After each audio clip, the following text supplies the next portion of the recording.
Hello and welcome to day number 7 of the 100-day video challenge that I have set for myself to get through the procrastination side of making content for YouTube on a consistent basis.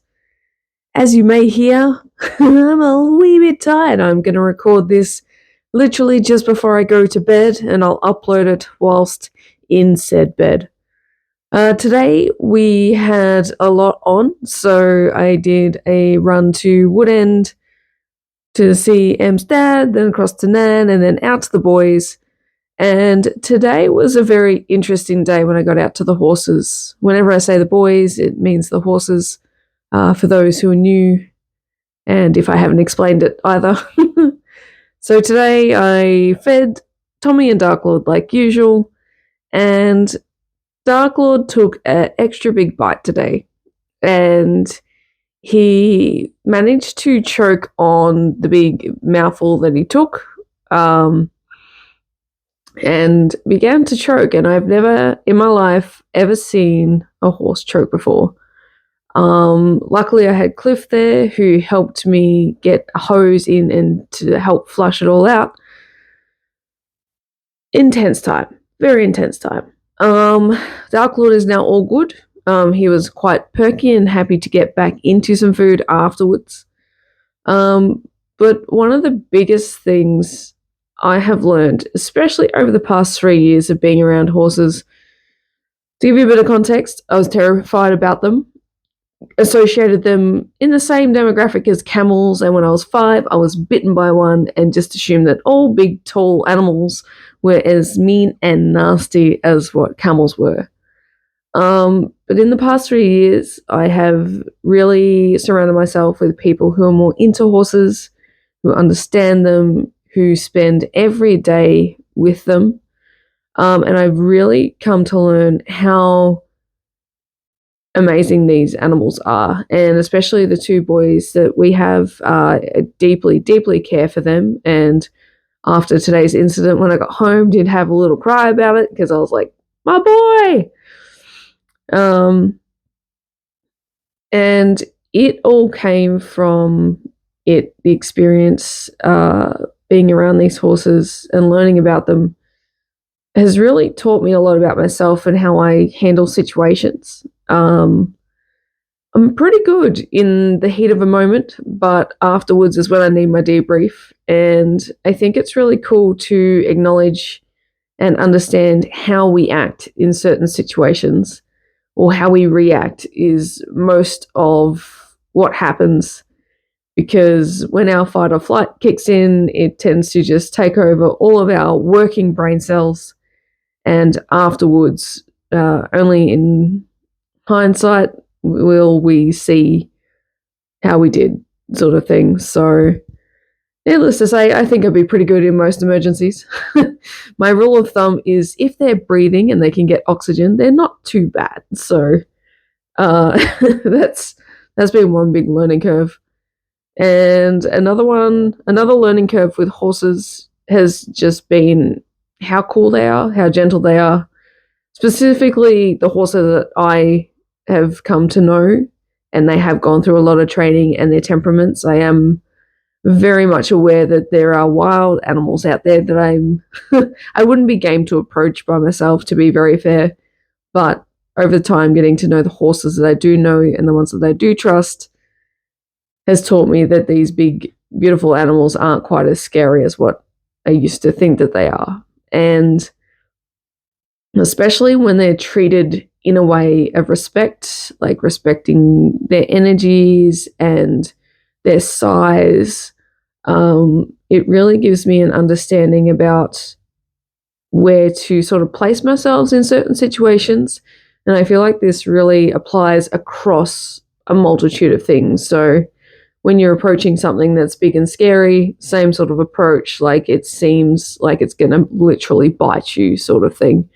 But then turns out that after a little while of observing and being around it, it's not actually that bad, and you can begin to incorporate yourself into the situations around the big scary thing that make it less scary, that you understand it more. And I think that takes away some of the scare factor too. And you can actually adapt to what's going on and improve on it. So I highly invite you, if you haven't patted a horse in a while or at all, definitely go do that first up. But the big scary thing that you may be facing right now, what sort of approach could you take to it that may be able to broaden your mindset? So the way that I usually approach things that are new to me is that I'll see the thing and I want to do it. Even if I'm scared, I'll work it out. And when I say I'll work it out, the next step is to be around the people who already do the thing and they do the thing well, not somebody who's been out of touch with it for 10 years or someone who's not done it at all.